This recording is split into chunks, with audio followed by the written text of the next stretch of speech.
بسم الله الرحمن الرحيم. ازيكم يا احلى متابعين؟ اهلا بيكم في حلقه جديده في قناه تالا كرافت اند كروشيه. معاكم هاجر صالح. نبدا حلقتنا بذكر الله والصلاه على النبي صلى الله عليه وسلم.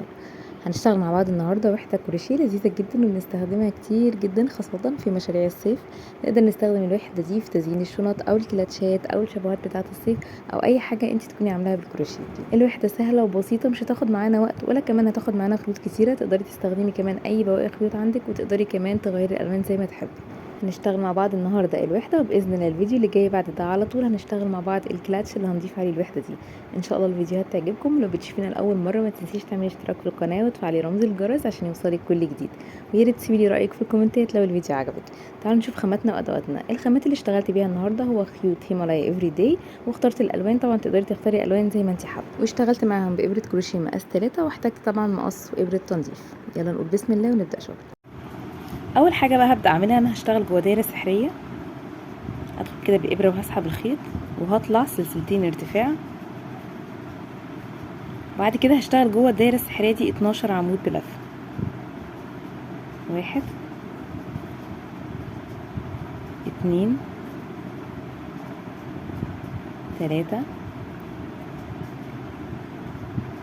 وبكمل جوه الدايره دي لحد ما بخلص ال 12 عمود. طبعا وانا شغاله جوه الدايره السحريه لازم اخد طرف البدايه ده معايا واشتغل عليه كله، عشان ده اللي بسحبه في الاخر وبقفل بيه الدايره السحريه. اخلص ال 12 عمود وارجع لكم. خلصت كده ال 12 عمود، هسحب بقى طرف البدايه ده عشان اقفل الدايره السحريه، وهقفل بغرزه منزلقه في راس اول عمود انا اشتغلته. تمام كده. السطر الجديد هطلع سلسلتين ارتفاع، وهبدا ان انا هشتغل في كل غرزه بتقابلني غرزتين عمود. سلسلتين ارتفاع مش حاسباهم معايا في العدد بتاع العمدان، هو مجرد ارتفاع في السطر ده. وكل سلسله بقى هتقابلني، كل غرزه هتقابلني هشتغل فيها 2 عمود بلف. يبقى السطر ده هيخلص معايا على 24 عمود، كاني بعمل تزايد في كل الغرز. خلص السطر لحد الاخر وارجع لكم. كده انا خلاص خلصت ال 24 عمود عندي. دلوقتي هقفل بغرزه منزلقه، بس انا هنا المره دي هغير لون، فمش هسحب نفس اللون ده، انا هجيب اللون الجديد. هدخل بالابره كده، هجيب اللون اللي انا هشتغل بيه او اللي هبدا اوصله، واسحب اللون الجديد. من ظهر الشغل بربط الطرفين دولت مع بعض.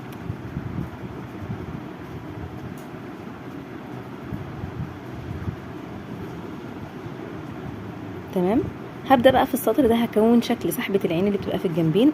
فانا كاني بقسم الدايره بتاعتي دي على نصين. انا عندي طبعا 24 غرزه، هشتغل فوق على 12 غرزه وتحت على 12 غرزه.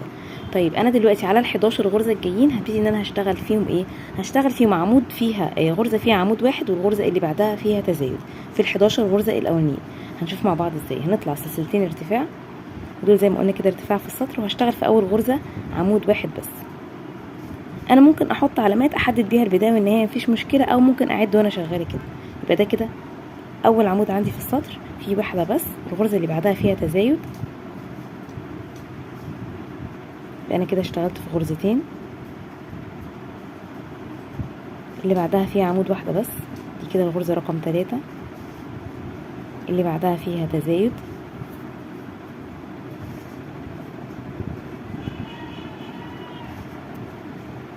واكمل لحد ما اخلص ال11 غرزه بنفس الطريقه، واحده فيها عمود واحده بس والتانية فيها تزايد. اشتغلت كده في 10 غرز، والغرزه رقم 11 اهي فيها برضو عمود. يبقى انا كده عديت اهو 11 غرزه، غرزه فيها عمود وغرزه فيها تزايد. دي كده بقى الغرزه رقم 12 هبتدي ان انا اكون فيها السحبه بتاعه العين. هشتغل فيها ايه؟ هشتغل فيها عمودين، واحد والعمود التاني. بعد كده هعمل 3 سلاسل، 1 2 3، وهرجع تاني في نفس المكان في نفس الغرزه وهعمل عمودين كمان، واحد والعمود التاني في نفس المكان بالشكل ده كده. يبقى انا كده يعتبر اشتغلت على 12 غرزه. هكرر نفس اللي عملته ده في الجنب التاني، غرزه فيها عمود واحد بس، والغرزه اللي بعدها فيها تزايد، يعني عمودين في نفس المكان. الكلام ده هشتغله على 11 غرزه. غرزة فيها عمود وغرزة فيها 2 على ال11 غرزة اللي هيقابلوني، ولما نيجي عند الغرزة ال12 نيجي نشتغلها مع بعض. اخلص كده لحد ما اوصل وارجع لكم. اشتغلت كده اهو على 10 غرز، ودي الغرزة رقم 11. الدور على عمود واحد بس. الغرزة ال12 بقى هعمل فيها زي ما اشتغلت الجنب التاني، هشتغل فيها عمودين، العمود الاول والعمود التاني في نفس المكان. بعد كده هعمل 3 سلاسل وارجع في نفس المكان تاني في نفس الغرزة اشتغل عمودين تاني، العمود الاول والعمود التاني.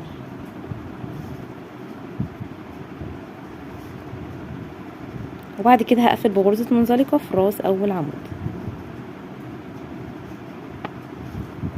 بالشكل ده كده. هاخد غرزة تثبيت وهقص الخيط عشان هغير اللون. دلوقتي بقى هوصل اللون الاوف وايت، وهبدأ فين بقى؟ هبدأ في اول عمود هنا كده عندي من بعد الفراغ، هبدأ اوصل الخيط في اول عمود. دلوقتي كده السطر اللي فات خلص معايا على 40 غرزة عمود، عشان بقى متأكدين من العدد واحنا شغالين. هوصل كده الخيط وابدأ ان انا اسحب واطلع سلسلتين ارتفاع للسطر الجديد، وهعمل اول عمود هنا. السطر ده همشي كالاتي، هشتغل 4 غرز عمدان، بعد كده غرزة تزايد. ادي كده اول عمود يعتبر 1، ادي كده التاني 2 3 4. يبقى انا بشتغل 4 عمود، وبعد كده في الغرزة رقم 5 بشتغل تزايد، بعمل عمودين في نفس المكان، العمود الاول والعمود التاني، وبكمل السطر كده لحد الاخر لحد ما بوصل عند الزاوية اللي انا بكونها. بشتغل 4 عمود، بعد كده غرزة تزايد 1 2 3 4.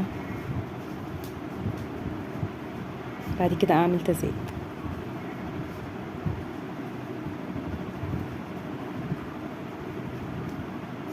هكمل وارجع لكم. خلصت كده زي ما اشتغلنا 4 تزايد. ده كده هنا كده الغرزة دي فيها اخر تزايد عندي قبل ما اوصل الفراغ.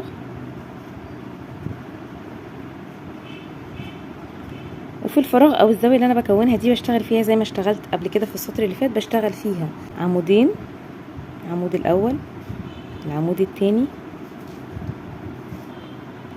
بعد كده هعمل 3 سلاسل وارجع تاني في نفس الفراغ واشتغل عمودين.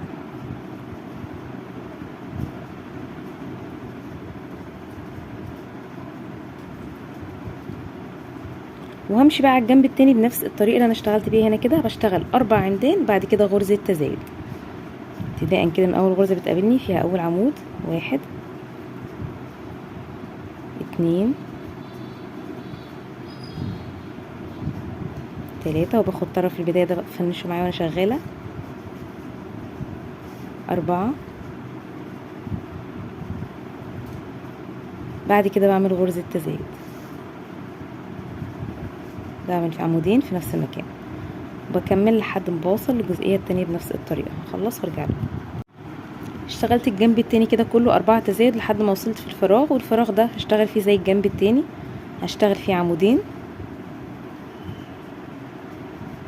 بعد كده 3 سلاسل، بعد كده هرجع اعمل عمودين تاني في نفس المكان.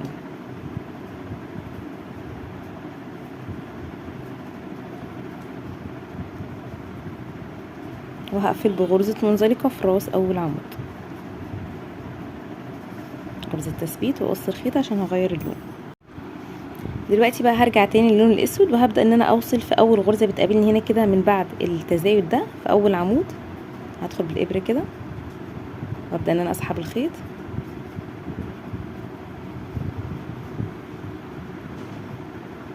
واشتغل واحدة ارتفاع كده، واشتغل في نفس المكان ده غرزة حشو. دي كده اول غرزة معايا. تمام. هشتغل السطر ده ازاي؟ هشتغل 13 غرزة حشو وبعد كده غرزة تزايد. دي كده اول واحدة 2 3 4. 13 دول بيبقى كل واحدة فيهم واحدة بس. خلص ال 13 وارجع لكم.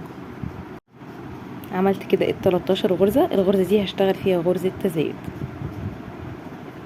كله بغرزة الحشو في السطر ده، وهكمل هكرر مرة كمان هشتغل 13 غرزة حشو، وفي اخر غرزة هيكون عندي فيها غرزة تزايد. هخلص لحد ما اوصل للزاوية وارجع لكم.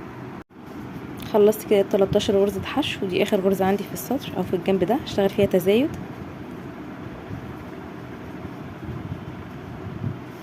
وهيجي بقى في الفراغ اللي انا بكونه ده هشتغل فيه 2 حشو، بعد كده غرزتين سلسلة، وهرجع اشتغل 2 حشو تاني في نفس المكان.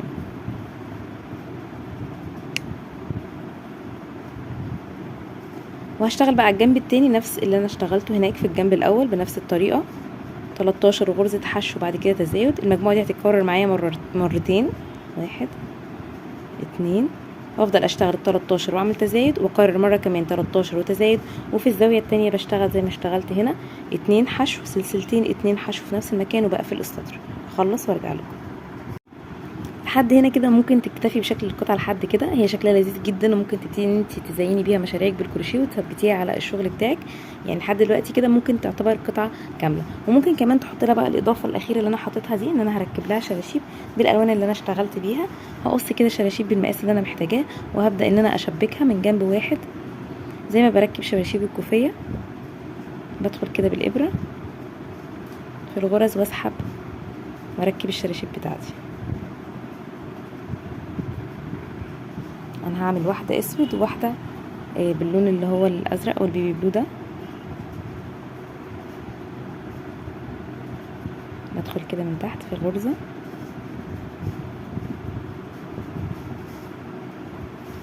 وهمشي بقى كده الجنب كله واحده وواحده، واحده باللون ده واحده باللون التاني، لحد ما اوصل الجنب ده للزاويه دي وللزاويه دي. خلص بقى الشراشيب ونشوف شكلها في الاخر بقى عامل ازاي. وده كده الشكل النهائي الوحده بتاعتنا بعد ما خلصت. طبعا زي ما شفتوا الفيديو سهل جدا وبسيط وهيخلص معاكم بسرعه. اتمنى لو الفيديو عجبكم متنسوش تعملوا لايك وتعملوا اشتراك في القناه، وباذن الله نتقابل على خير في فيديو جديد. والسلام عليكم ورحمه الله وبركاته.